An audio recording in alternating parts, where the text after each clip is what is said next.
A las 7:14 a.m. del 9 de diciembre, salió a la luz un documento que había permanecido enterrado en las profundidades de los archivos reales durante 27 años.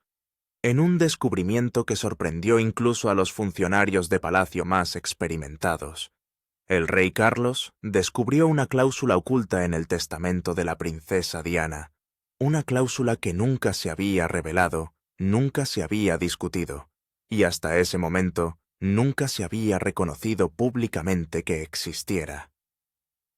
La revelación de esta cláusula conmocionó a la Casa Real y dejó al príncipe Guillermo tambaleándose, obligándole a reconsiderar todo lo que creía entender sobre las últimas intenciones de su madre. La pregunta que surgió de los muros de palacio era inevitable. ¿Qué había previsto Diana que la obligó a ocultar esta disposición durante casi 3 décadas, y por qué había salido a la luz ahora? La noticia aterrizó con la fuerza de un trueno en una mañana de invierno que había comenzado en una quietud casi perfecta.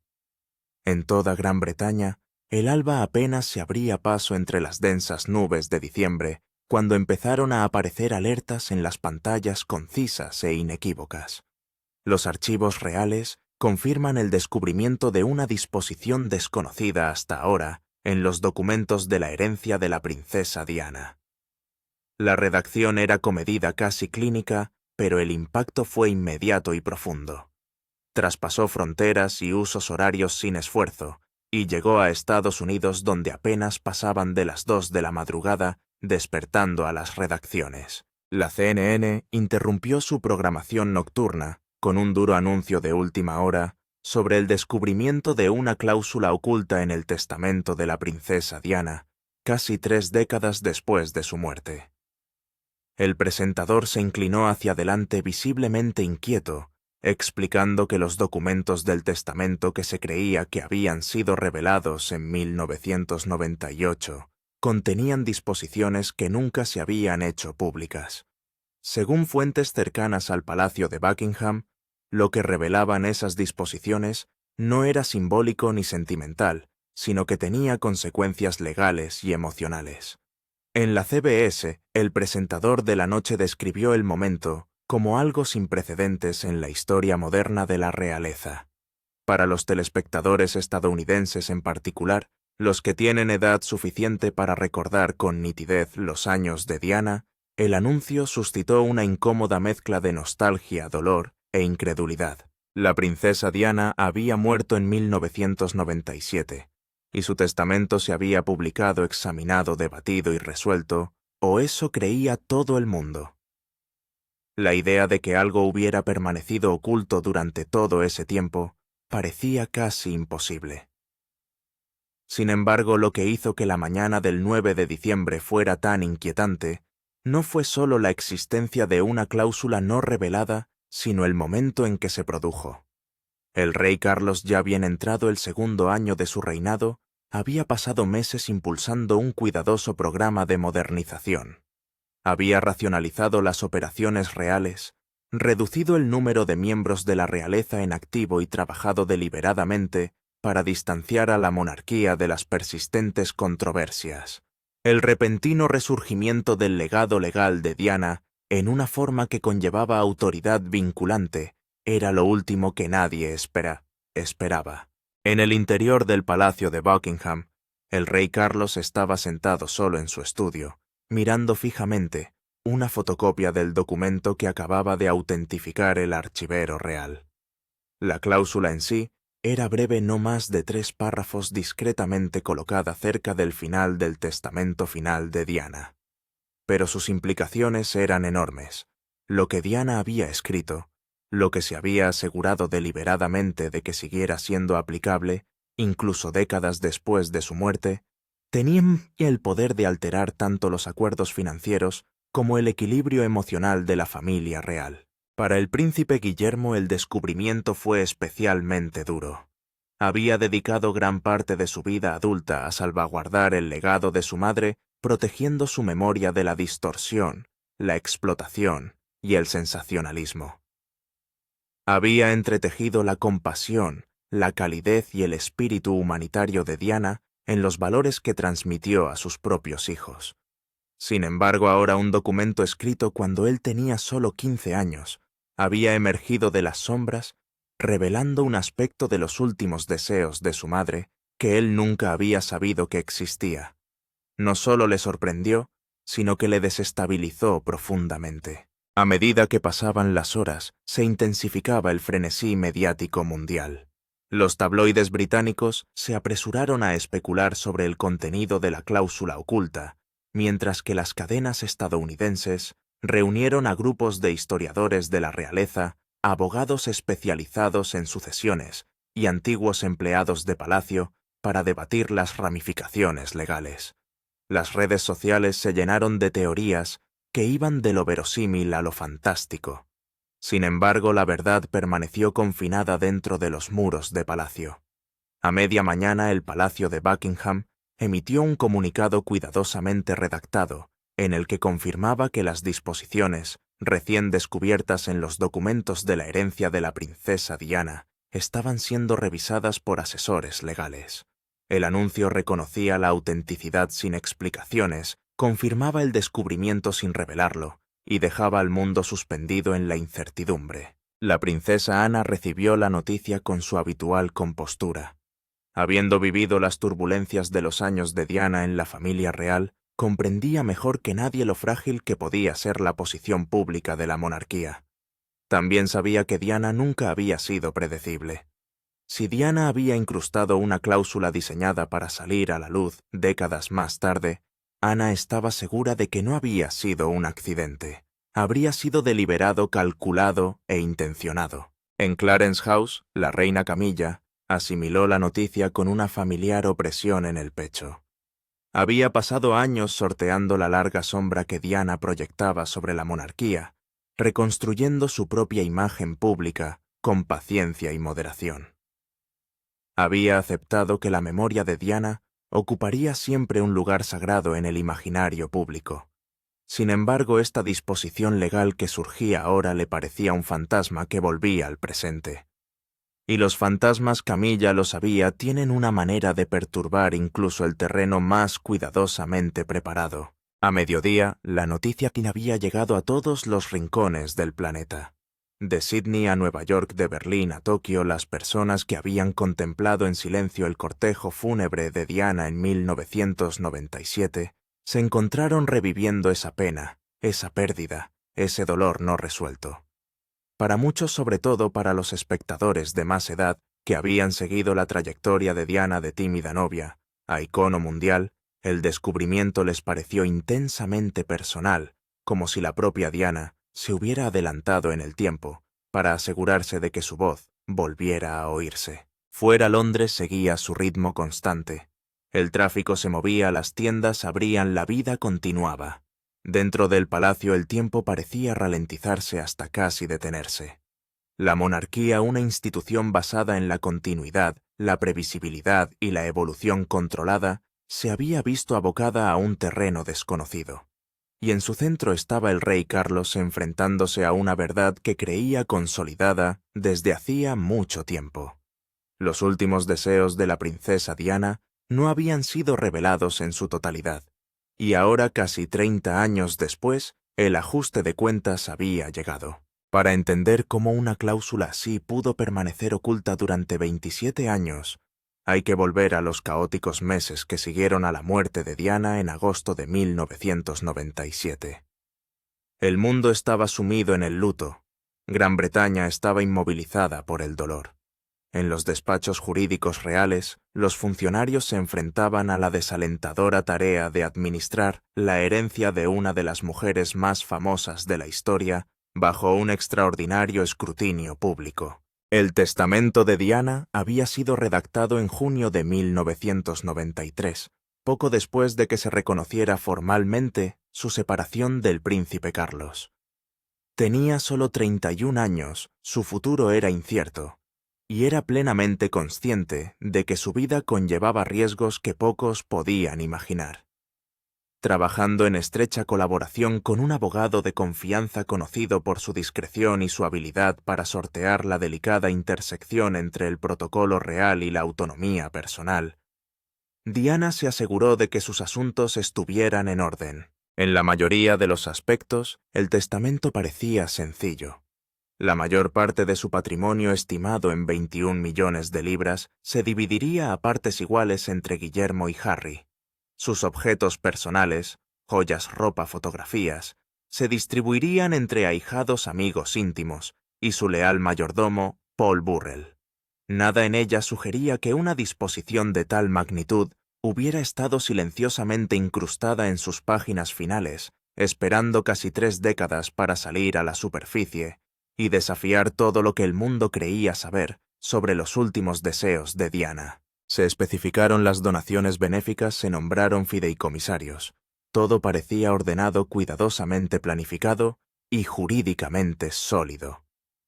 Pero lo que casi nadie sabía, ni siquiera Carlos en ese momento, era que Diana había incluido una disposición secundaria, una cláusula diseñada para activarse solo en circunstancias muy específicas. Y esas circunstancias escritas en un lenguaje tan preciso que solo podría haber sido intencional no entrarían en vigor hasta que sus 2 hijos hubieran alcanzado la edad de 40 años. William cumplió 40 años en junio de 2022. Harry los cumplió en septiembre de 2024. Y no fue hasta una auditoría patrimonial rutinaria, realizada a finales de noviembre de 2024, una auditoría provocada por la actualización de la legislación sobre el impuesto de sucesiones, cuando finalmente se descubrió la cláusula. El equipo jurídico que revisaba los archivos de la herencia de Diana lo encontró enterrado en un apéndice, una sección del testamento que había sido sellada por orden judicial en 1998 para proteger la intimidad de los hijos de Diana durante su minoría de edad. Una vez que Guillermo y Harry alcanzaron la mayoría de edad, el sello se levantó parcialmente, pero el apéndice marcado como disposiciones contingentes nunca había sido examinado en su totalidad. Permaneció intacto e inadvertido en los archivos reales durante más de 2 décadas. Cuando la archivera jefe abrió por fin el expediente, el 30 de noviembre supo inmediatamente que lo que estaba leyendo era importante. En menos de 1 hora se puso en contacto con el servicio jurídico de Palacio. El 1 de diciembre, el rey Carlos ya había sido informado. El 5 de diciembre, Guillermo fue informado. El 9 de diciembre, el Palacio ya no podía contener el descubrimiento. La noticia se había filtrado no a través de los canales oficiales, sino a través de un abogado junior que mencionó el hallazgo a un colega, que lo mencionó a un periodista que lo confirmó con una fuente secundaria. En cuestión de horas, la noticia estaba en todas partes. La cláusula en sí era engañosamente simple.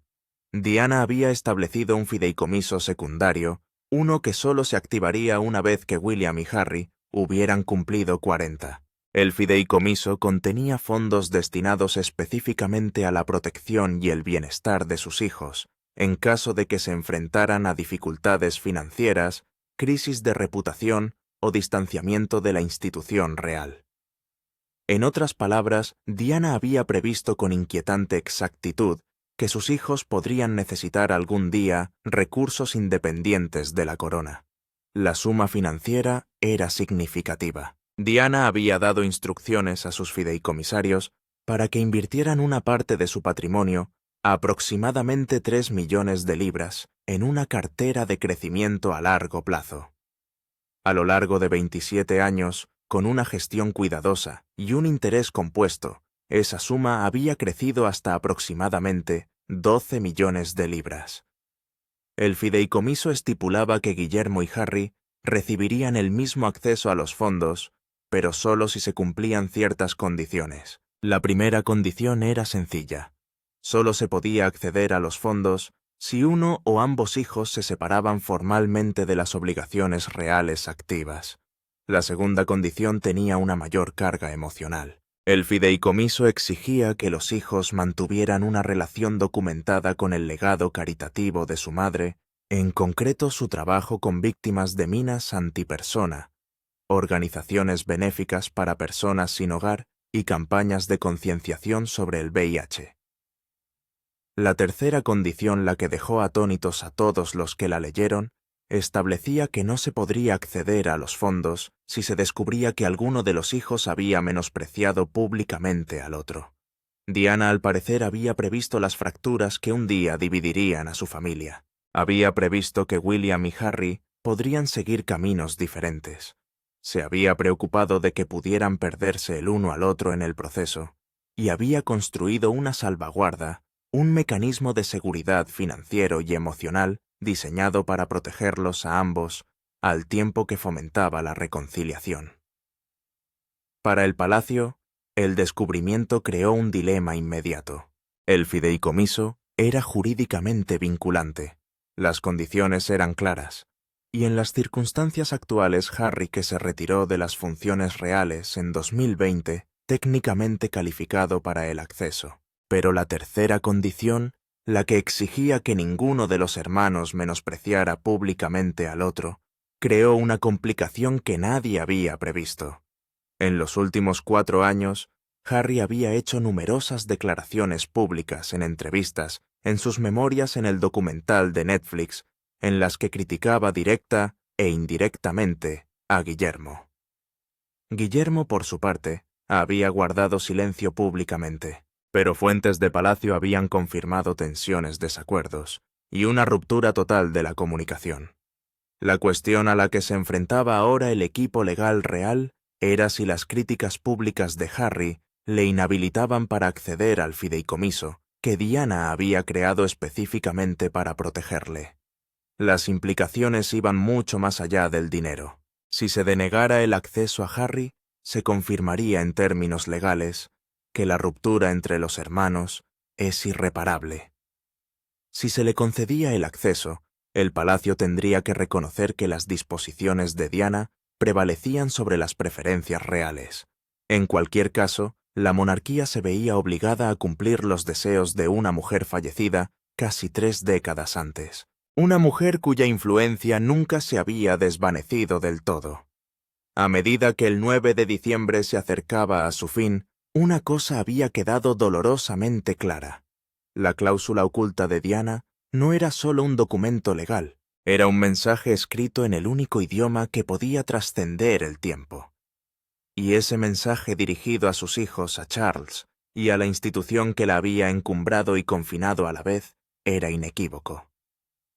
Protegeos los unos a los otros. Honra el pasado.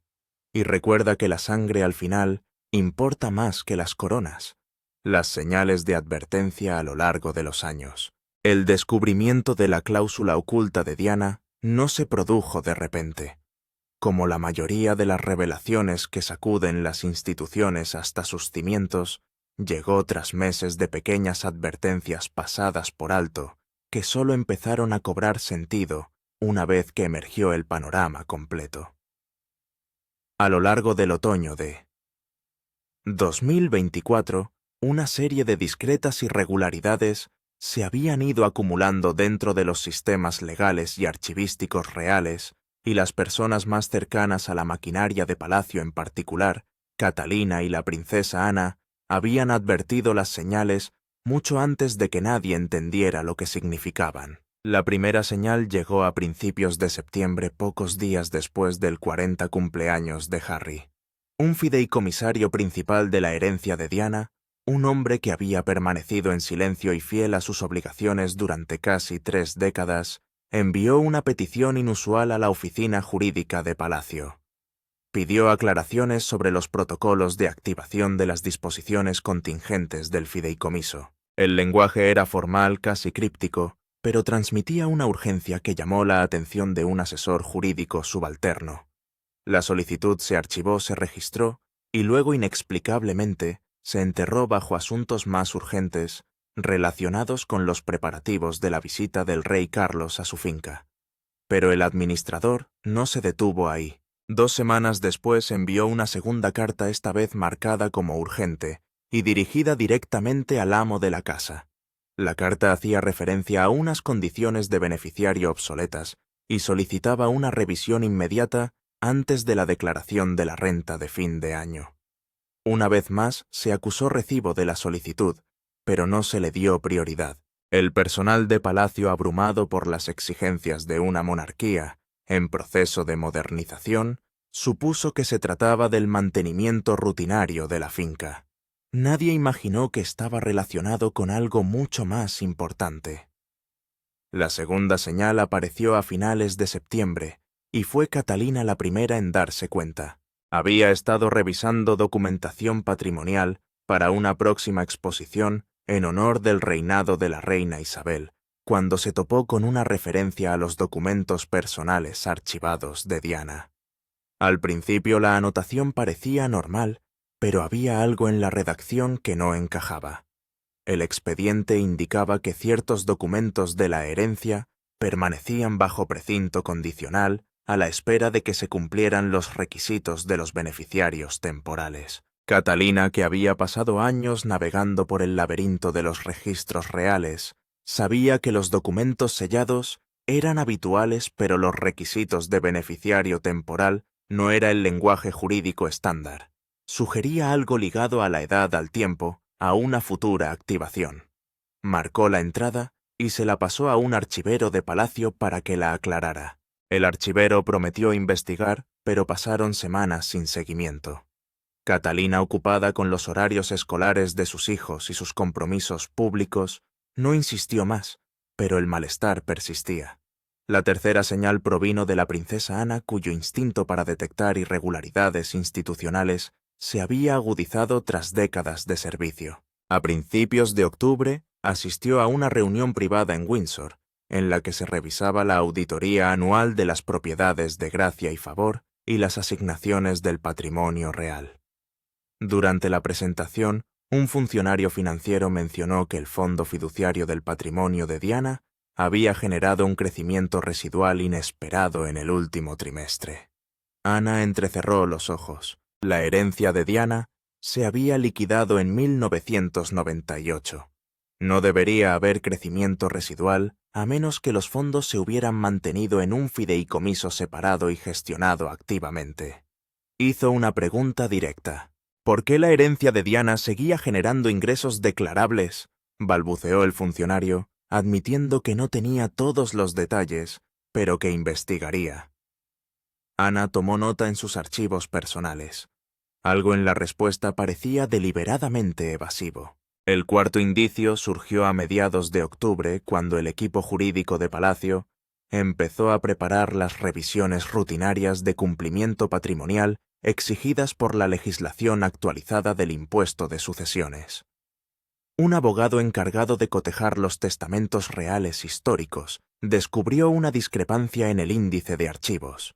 El testamento de Diana, según el registro maestro, contenía 7 secciones principales, pero la versión digitalizada a disposición del equipo jurídico solo mostraba 6. La sección que faltaba estaba etiquetada como Apéndice C, Disposiciones contingentes.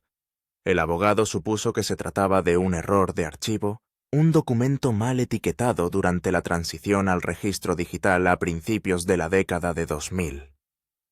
Solicitó el expediente original a los archivos reales. La archivera, siguiendo el protocolo, recuperó la caja sellada que contenía los documentos de la herencia de Diana.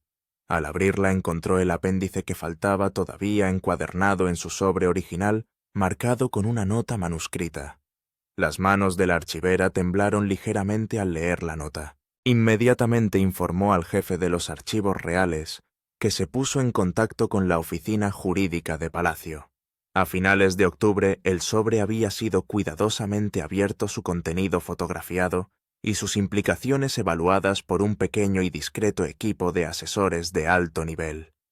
Lo que encontraron dentro era mucho más importante de lo que nadie había previsto. La quinta y última señal llegó a principios de noviembre, cuando el rey Carlos recibió un informe confidencial sobre el apéndice descubierto. Estaba sentado en su estudio de Clarence House, con la luz invernal pálida y fría, a través de las ventanas, leyendo la cláusula que Diana había escrito más de 30 años antes. Su rostro, normalmente sereno, mostraba signos de profunda angustia. Le hizo una sola pregunta a su secretario privado. ¿Lo sabe Guillermo? La respuesta fue: no, todavía no. Carlos pidió que Guillermo fuera informado en privado antes de cualquier divulgación pública. Quería que su hijo conociera la noticia por su familia, no por asesores jurídicos o personal de palacio. Pero antes de que esa conversación pudiera tener lugar, el descubrimiento se filtró. Un abogado junior, abrumado por el peso de lo que había aprendido, mencionó el hallazgo a un colega de confianza fuera del palacio. El colega, creyendo que la información acabaría haciéndose pública, confirmó los detalles con un periodista, y el 9 de diciembre se desveló el secreto. En retrospectiva, las señales habían estado ahí todo el tiempo. Las cartas urgentes del fideicomisario, el malestar de Catalina por los documentos sellados, las sospechas de Ana sobre los ingresos residuales de la herencia, el apéndice que faltaba en el índice de archivos, cada advertencia ignorada o retrasada, había creado un camino hacia el momento inevitable en que la cláusula oculta de Diana saldría finalmente a la luz. Y ahora, con la verdad al descubierto, la familia real se enfrentaba a un ajuste de cuentas que ninguno de ellos, ni siquiera la propia Diana, podría haber previsto. A puerta cerrada la confrontación real. La mañana del 6 de diciembre comenzó en silencio en Clarence House. El rey Carlos había solicitado una reunión privada en la que solo estarían Guillermo, la princesa, Ana y la reina Camilla.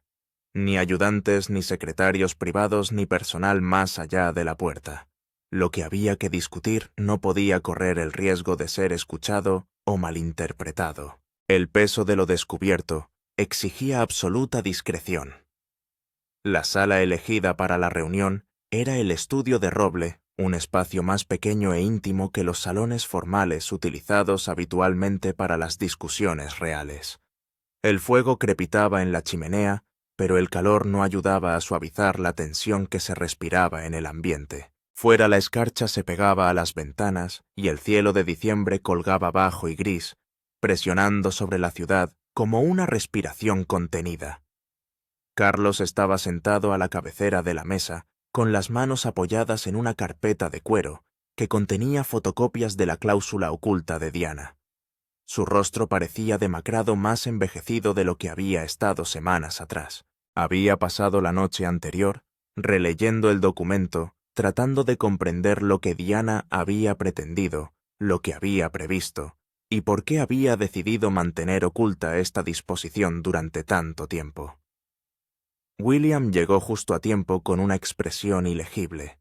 Mantenía la cuidadosa compostura que había perfeccionado durante años de vida pública, pero los que le conocían bien podían ver la tensión bajo la superficie. Su mandíbula estaba tensa, sus hombros tensos, y sus ojos mostraban una pesadez que no había estado allí la semana anterior. La princesa Ana fue la última en entrar, con una presencia tan firme e inflexible como siempre. Saludó a Carlos con una breve inclinación de cabeza y tomó asiento sin ceremonias. Camilla se sentó en silencio a la derecha de Carlos, con las manos cruzadas sobre el regazo. Su rostro reflejaba una mezcla de preocupación y cautela. Sabía que esta conversación sería difícil y que su papel era escuchar, no dirigir. Carlos abrió lentamente la carpeta y le pasó una copia del documento a Guillermo. Durante un largo rato, William miró las páginas sin tocarlas. Luego las cogió con las manos firmes, a pesar de la tormenta que se desataba en su interior. Leyó la cláusula en silencio. Sus ojos recorrieron las palabras una y otra vez, como si esperara que el significado cambiara en una segunda lectura. Pero no fue así. Diana había redactado una cláusula fiduciaria que solo se activaría cuando sus dos hijos cumplieran 40 años. Había reservado millones de libras para protegerlos de dificultades económicas o del alejamiento de la institución real, y había incluido la condición de que ninguno de los hijos pudiera acceder a los fondos si habían menospreciado públicamente al otro. William dejó las páginas con cuidado, con la respiración lenta y controlada. Su madre lo había sabido. De algún modo, 3 décadas atrás, había sabido que Harry y él podrían distanciarse algún día. Había previsto la posibilidad de un conflicto, de un distanciamiento de palabras proferidas con rabia que no podrían retractarse, y había intentado de la única manera que podía protegerlos de ese futuro.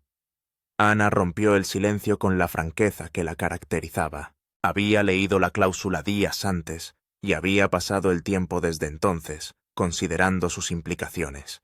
El fideicomiso es jurídicamente vinculante. Las condiciones son claras. La cuestión ahora es si las declaraciones públicas de Harry le inhabilitan para el acceso. Carlos miró a Guillermo esperando una respuesta, pero William no dijo nada. Su mente repasaba recuerdos, momentos con su madre, conversaciones que apenas recordaba de la infancia, el último verano que pasaron juntos antes de que ella muriera. Pensó en la carta que ella le había escrito pocas semanas antes del accidente, una carta que aún guardaba bajo llave. Diana le había dicho que cuidara siempre de Harry, que fuera el firme el protector. Y ahora su testamento le pedía que decidiera si su hermano había roto el vínculo que ella se había esforzado tanto en preservar. Camilla habló en voz baja con cuidado. No se trata solo de dinero, se trata de lo que Diana creía. Ella quería que ambos siguieran conectados. Ella quería daros una razón para reconciliaros. William levantó la vista con expresión de dolor. También nos puso una condición que no podemos cumplir. Harry lleva años criticándome públicamente. ¿Eso anula sus deseos? ¿O demuestra exactamente por qué escribió esta cláusula? Ana se inclinó hacia adelante. La cuestión no es lo que Harry ha hecho. La cuestión es qué hará con esta información. Diana dejó esta disposición por una razón. Que se convierta en un arma o en un puente es ahora tu decisión.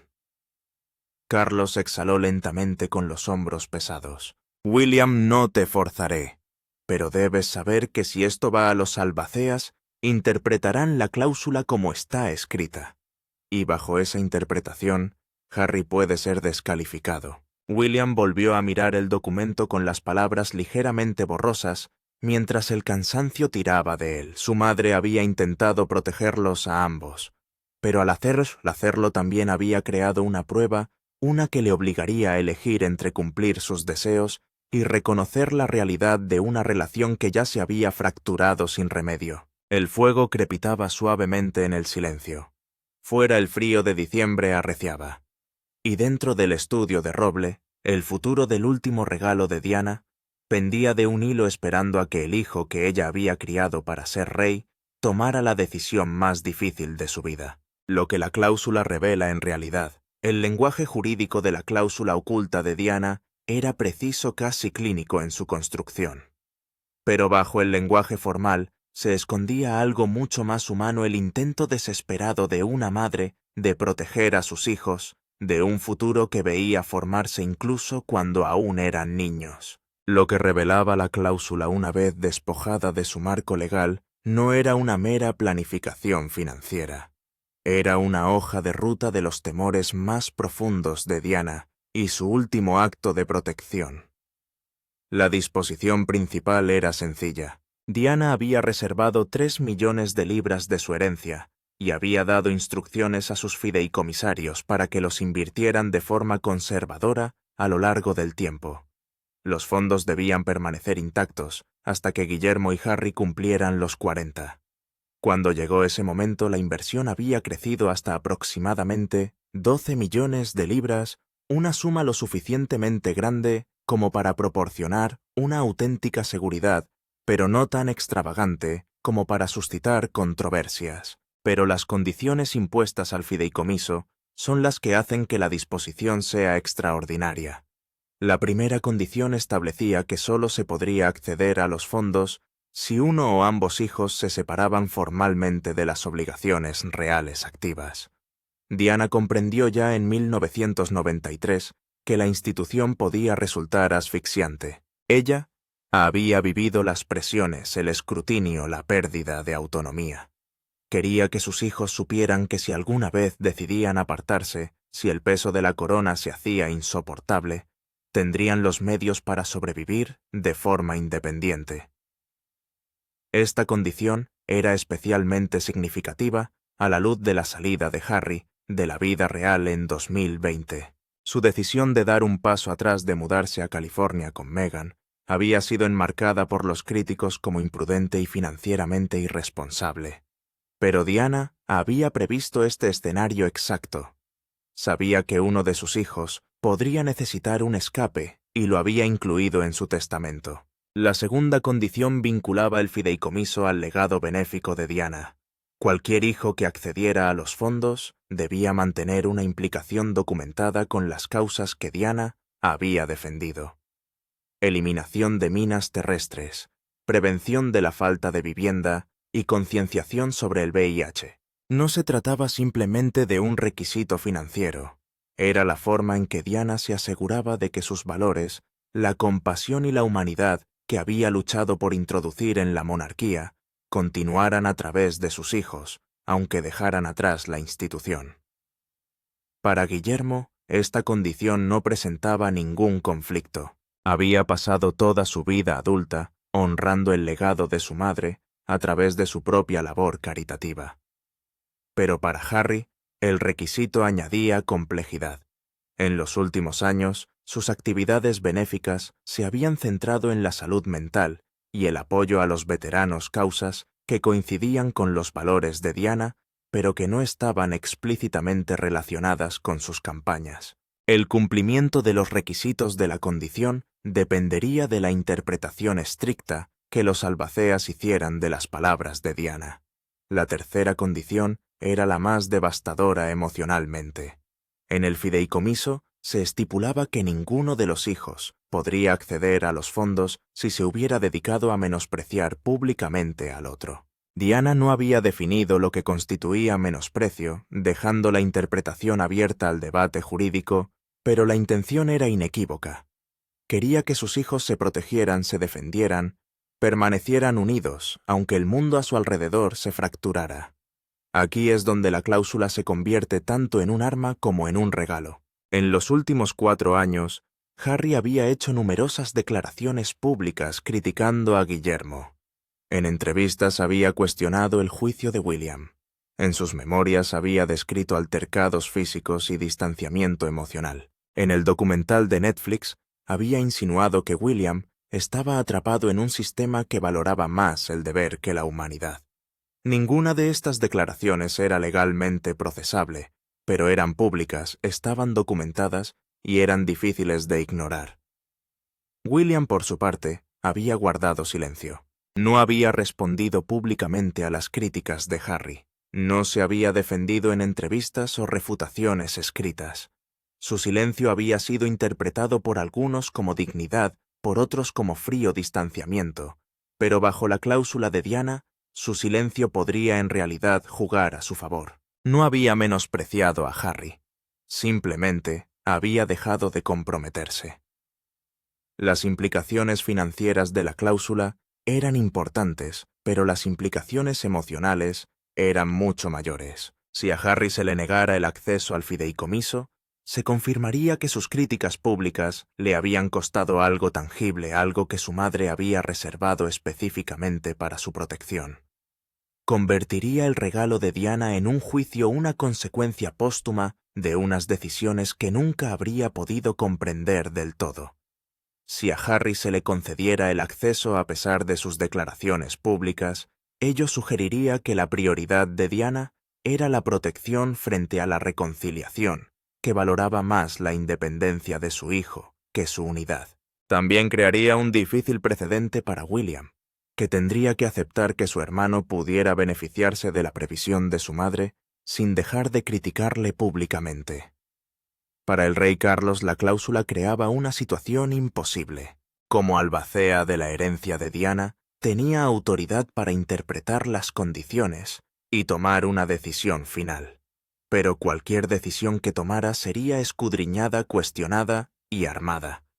Si fallaba a favor de Harry, sería acusado de favoritismo y debilidad. Si fallaba en contra de Harry, sería acusado de crueldad y parcialidad institucional. La cláusula también revelaba algo profundamente triste sobre los últimos años de Diana. Ella Había escrito esta disposición en 1993, solo 2 años antes de su infame entrevista panorámica, 4 años antes de su muerte. Tenía 31 años, estaba separada de Carlos, navegaba por un sistema real hostil y ya imaginaba un futuro en el que sus hijos podrían necesitar protección de la misma institución en la que se había casado. Había visto cómo se formaban las grietas. Había sentido las presiones que un día empujarían a sus hijos en direcciones diferentes, y había hecho lo único que podía hacer. Había escrito una red de seguridad en su testamento esperando que nunca fuera necesaria, pero asegurándose de que estaría ahí si ocurría lo peor. A medida que el contenido de la cláusula se hizo más claro para los que estaban dentro del palacio, surgió una verdad que nadie podía negar. Diana tenía razón. Sus hijos se habían distanciado.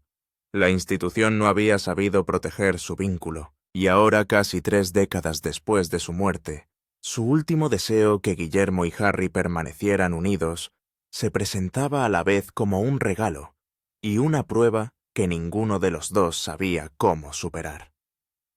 Las consecuencias en 3 continentes. La revelación de la cláusula oculta de Diana causó conmoción en todo el mundo, pero las reacciones fueron muy distintas según el lugar desde el que se viera. En Gran Bretaña, Estados Unidos y las naciones de la Commonwealth, el descubrimiento desencadenó debates que fueron mucho más allá de los cotilleos reales. Se habló del legado, la lealtad familiar y la cuestión de si el pasado debe regir el presente. En Gran Bretaña la respuesta fue comedida pero profundamente dividida. Los espectadores de más edad, sobre todo los mayores de 50 años que habían vivido los tumultuosos años de Diana en la familia real, sintieron una extraña mezcla de tristeza y reivindicación. Muchos llamaron a los programas de radio de la BBC, expresando su simpatía por la previsión de Diana. Ella sabía lo que se avecinaba, dijo una persona que llamó. Sabía que sus hijos necesitarían protección de esa institución. Otros se mostraron menos comprensivos, argumentando que la cláusula de Diana estaba interfiriendo en la capacidad de la monarquía para seguir adelante. The Times publicó un editorial en el que sugería que los testamentos escritos hace décadas no deberían dictar la política moderna de la realeza. Como era de esperar, los tabloides británicos estallaron en especulaciones. El Daily Mail publicó un titular en portada en el que se preguntaba si Diana había predicho la traición de Harry. The Sun fue más allá y presentó la cláusula como la última advertencia de Diana para que no traicionara a Harry. Los comentaristas en línea debatieron sin cesar si las críticas públicas de Harry a Guillermo violaban el espíritu de los deseos de su madre. Las encuestas mostraban que el público estaba dividido casi por igual sobre si se debía permitir a Harry acceder al fideicomiso. Al otro lado del Atlántico, el público estadounidense reaccionó con mucha más emoción. Para muchos en Estados Unidos, especialmente los que habían seguido de cerca el viaje de Meghan y Harry, la cláusula fue vista como una prueba de que Diana había previsto la crueldad institucional a la que se enfrentaría su hijo menor.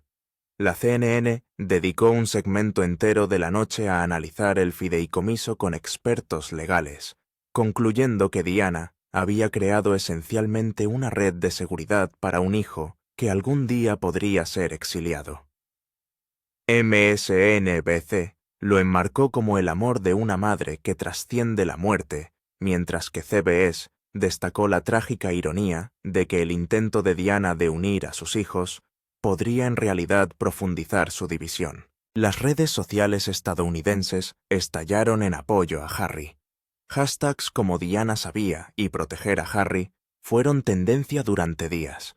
Los espectadores más jóvenes vieron la cláusula como una validación de todo lo que Harry había dicho sobre que la monarquía era fría, rígida y no estaba dispuesta a proteger a los que no se conformaban. Los telespectadores estadounidenses, de más edad en particular, las mujeres que recordaban haber visto la boda de Diana en 1981, sintieron que la cláusula era un desgarrador recordatorio de lo mucho que había sufrido Diana y de lo desesperadamente que había intentado proteger a sus hijos del mismo destino. Dentro del Palacio de Buckingham, la reacción del personal fue más moderada, pero no menos significativa. Los asistentes de alto rango admitieron en privado que se sentían aliviados de que la cláusula hubiera salido finalmente a la luz. Durante años habían dado por sentado que la herencia de Diana estaba totalmente liquidada. El descubrimiento supuso revisar decisiones tomadas hacía décadas, pero también aportó claridad. Ahora sabían exactamente lo que Diana había querido, y la institución ya no podía fingir lo contrario. Algunos miembros del personal expresaron su simpatía por Guillermo, que ahora soportaba la carga de interpretar los deseos de su madre al tiempo que gestionaba su propio dolor y frustración por la marcha de Harry. Otros se pusieron discretamente del lado de Harry creyendo que la cláusula de Diana demostraba que la institución le había fallado igual que le había fallado a su madre.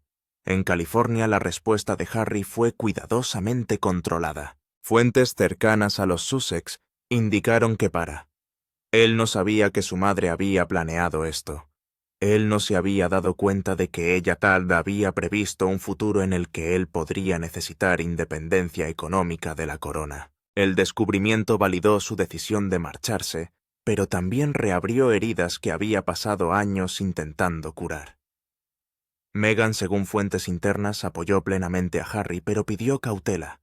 Entendía que cualquier declaración pública podría ser utilizada en su contra, y le preocupaba que la prensa británica tergiversara la respuesta de Harry para convertirla en una prueba más de deslealtad. Mientras tanto, expertos jurídicos internacionales sopesaron las implicaciones. Abogados de Estados Unidos y el Reino Unido debatieron si las declaraciones públicas de Harry constituían realmente menosprecio según los términos de la cláusula de Diana. Algunos argumentaron que criticar a la institución no era lo mismo que atacar personalmente a su hermano. Otros sostenían que las memorias de Harry habían cruzado una línea al detallar conflictos familiares privados. A medida que avanzaba diciembre, una cosa quedó clara. La cláusula oculta de Diana había hecho exactamente lo que ella temía. En lugar de unir a sus hijos, había dado al mundo una razón más para tomar partido, y al hacerlo había convertido su último acto de amor en otro campo de batalla de una guerra que no daba señales de terminar. La verdad tras los últimos deseos de Diana. A medida que la revelación de la cláusula oculta de Diana se iba asentando, surgió una verdad más profunda que trascendía el lenguaje jurídico y las disposiciones financieras. Lo que Diana había escrito en su testamento no era simplemente una red de seguridad para sus hijos. Era un reflejo de los temores que acechaban sus últimos años y un mensaje a un futuro que nunca llegaría a ver. Diana redactó su testamento en junio de 1993, durante uno de los periodos más oscuros de su vida. Su matrimonio con Carlos había fracasado. El palacio se había vuelto hostil hacia ella. La prensa que antes la adoraba se había vuelto invasiva y cruel. Tenía 31 años, era madre de 2 niños pequeños, y comprendió con dolorosa claridad que su vida era frágil. Ya había empezado a sospechar que fuerzas poderosas querían silenciarla, marginarla o eliminarla por completo de la narrativa real. En ese contexto, la cláusula oculta no era paranoia, era la preparación. Diana sabía que Guillermo, como futuro rey, siempre contaría con la protección de la institución, pero Harry el repuesto sería prescindible. Le preocupaba que si alguna vez Harry desafiaba al sistema, si alguna vez elegía un camino que se apartara de las expectativas reales, sería desechado sin recursos ni apoyo. Así que le construyó una vía de escape que solo se activaría si se cumplían sus peores temores. Pero Diana también comprendió algo más profundo. Sabía que la mayor amenaza para sus hijos no serían las dificultades financieras o el escándalo público, sería la pérdida del otro. Había visto a Carlos y a sus hermanos navegar por relaciones complejas, a veces fracturadas bajo el peso del deber real. Había visto cómo la institución daba prioridad a la jerarquía sobre la humanidad, a los títulos sobre los vínculos, y temía que Guillermo y Harry, a pesar de su cercanía de niños, se vieran algún día separados por las mismas fuerzas. Ese temor explica la tercera condición, la que exige que ninguno de los hermanos menosprecie públicamente al otro. Diana no intentaba silenciarlos ni controlar su relación desde el más allá. Trataba de protegerlos de la única pérdida que sabía que los destruiría a ambos, la pérdida de la fraternidad. Lo que hace que la previsión de Diana sea tan inquietante es lo acertada que resultó ser. Harry se apartó de la vida real, se enfrentó a la incertidumbre financiera y al rechazo institucional, y de forma intencionada o no criticó públicamente a Guillermo, lo que profundizó las desavenencias entre ambos. Diana lo había visto venir no porque tuviera una visión especial, sino porque ella misma lo había vivido. Para William, la cláusula plantea un dilema angustioso. Cumplir los deseos de su madre significa encontrar una forma de reconciliarse con Harry, o al menos reabrir la posibilidad de una reconciliación. Pero hacerlo parece imposible tras años de dolor público y traición privada. La cláusula le obliga a enfrentarse a una cuestión que ha evitado durante demasiado tiempo.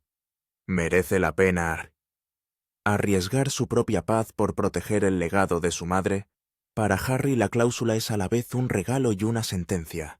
Demuestra que su madre le comprendía, que previó su necesidad de independencia y trató de satisfacerla, pero también pone un espejo ante sus decisiones, preguntándose si sus críticas públicas a Guillermo merecieron la pena. Diana quería que sus hijos se protegieran mutuamente. En lugar de eso, han pasado años hiriéndose mutuamente de formas que ella nunca habría imaginado. Para el rey Carlos, la cláusula es un recordatorio de que la influencia de Diana nunca se desvanecerá. Incluso muerta, sigue siendo una fuerza dentro de la familia, dando forma a las decisiones y desafiando las suposiciones. Carlos debe decidir ahora cómo interpretar sus deseos, sabiendo que cualquier elección que haga tendrá consecuencias para su relación con sus dos hijos. Pero quizá la verdad más importante que revela la cláusula de Diana sea esta: el amor, incluso el más profundo, no siempre puede evitar el dolor. Diana intentó proteger a sus hijos de la institución que la consumía, intentó mantenerlos unidos, intentó darles libertad y seguridad, pero al final solo pudo ofrecerles herramientas. Lo que decidieran hacer con esas herramientas, tanto si honraban sus intenciones como si las ignoraban, escapaba a su control. A finales de diciembre, la monarquía se encontraba en una encrucijada. La cláusula oculta de Diana había obligado a la familia a enfrentarse a verdades que habían pasado años evitando. La cuestión ahora era si esas verdades conducirían a la curación o a una mayor fractura. Una cosa era cierta: Diana había llegado a través del tiempo no con juicio, sino con esperanza. Había creído a pesar de todo que sus hijos podrían volver a encontrarse. Aún estaba por ver si le darían la razón o le romperían el corazón una última vez. Y el mundo, observando desde todos los rincones, esperaba para ver si el amor, incluso el amor escrito en un testamento 27 años atrás, todavía podía ser suficiente para salvar a una familia que había perdido su camino. Si te ha gustado este vídeo, dale a me gusta, suscríbete y haz clic en el siguiente vídeo que aparece en pantalla.